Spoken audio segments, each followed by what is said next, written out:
LPI 101-500 exam practice questions with explanations are available in the video for you to study.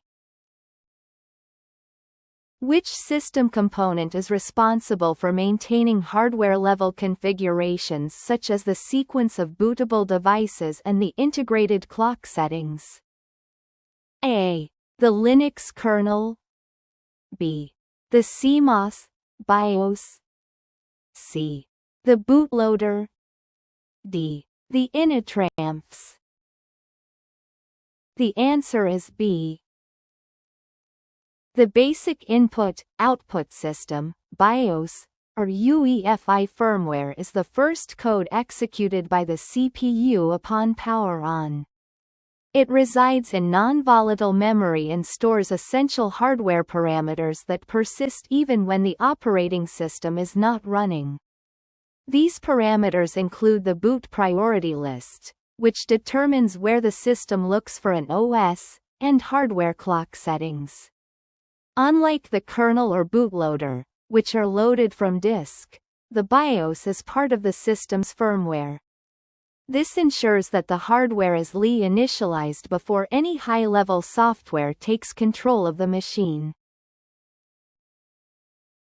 When troubleshooting a boot issue, an administrator needs to change the system D target to a minimal environment for repairs. Which kernel parameter should be appended at the bootloader prompt? A. System D. Unit equals rescue, target. B. System D. Target equals maintenance, target. C. Boot. Mode equals emergency. D. Init equals bin, bash. The answer is A. In modern Linux distributions using System D, the boot process is governed by units and targets.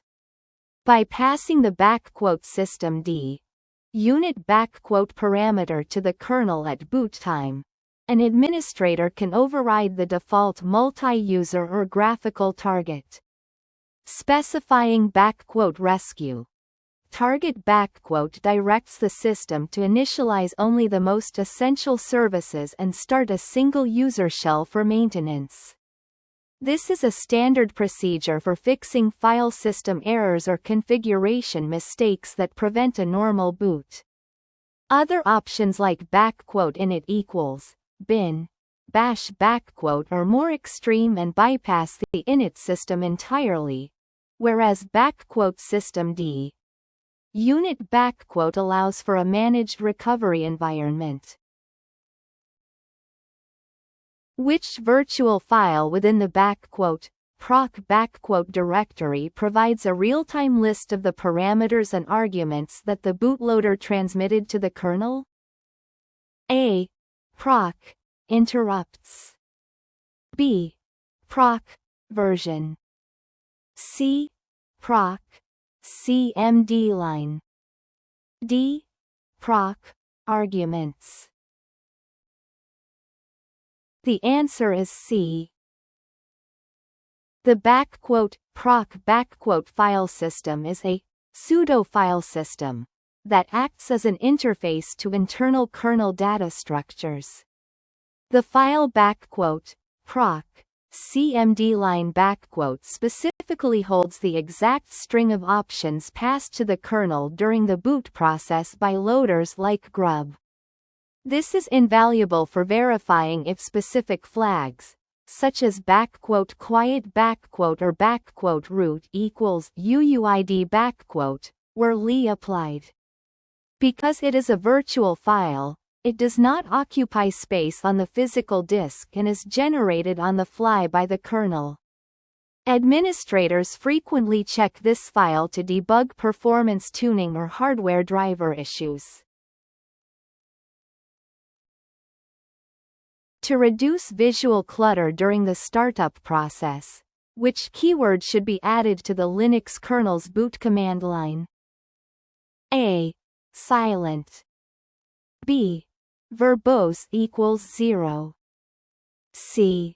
Debug equals off. D. Quiet. The answer is D. By default, the Linux kernel outputs a significant amount of diagnostic information to the console during the initialization phase. The quiet parameter is a standard kernel flag that suppresses the majority of these informational messages, showing only critical errors. This is often used in production environments to provide a cleaner boot experience or to hide technical details from end users. While the messages are suppressed from the screen, they are still captured in the kernel ring buffer. This allows administrators to later review the full boot log using tools like --dmesg if needed.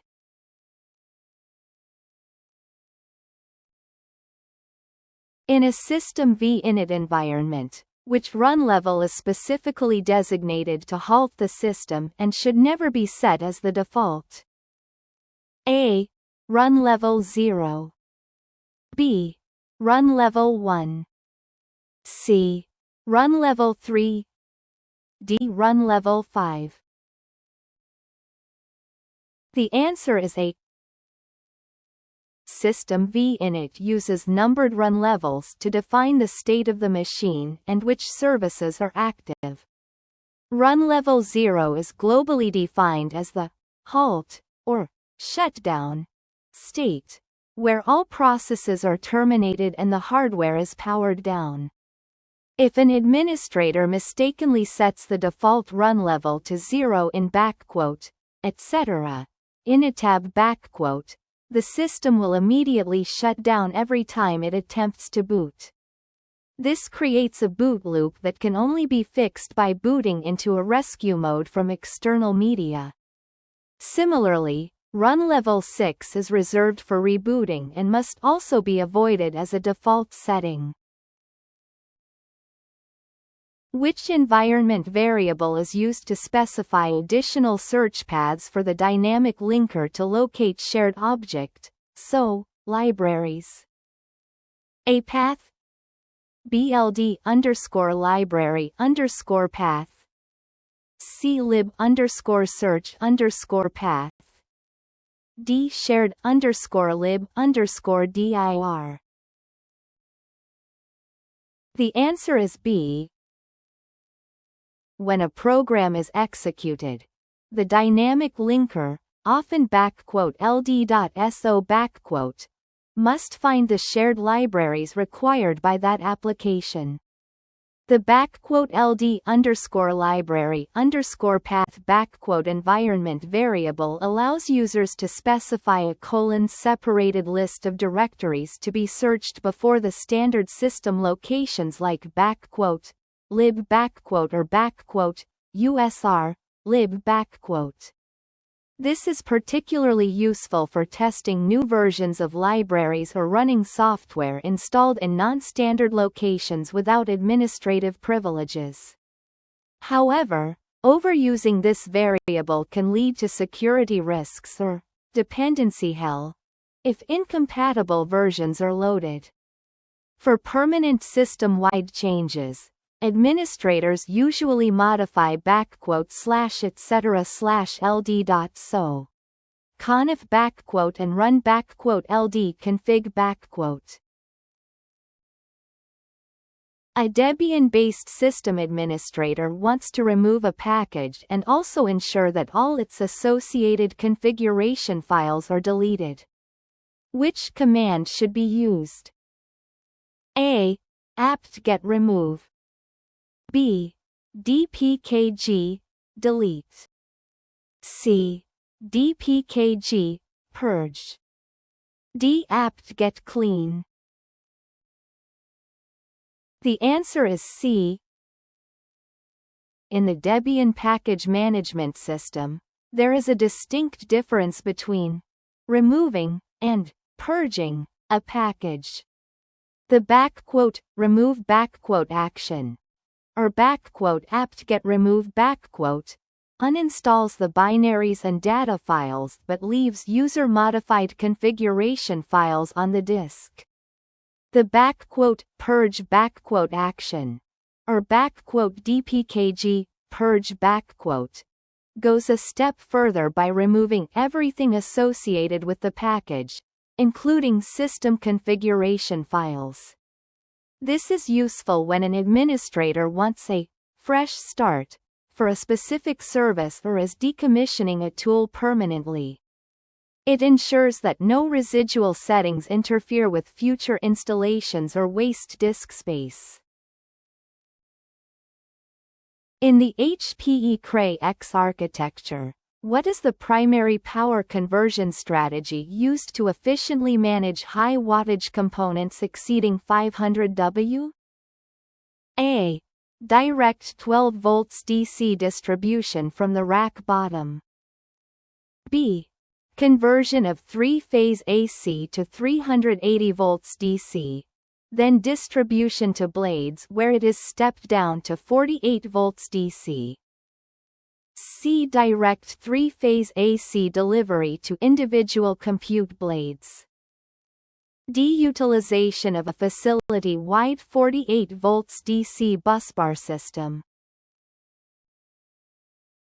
The answer is B.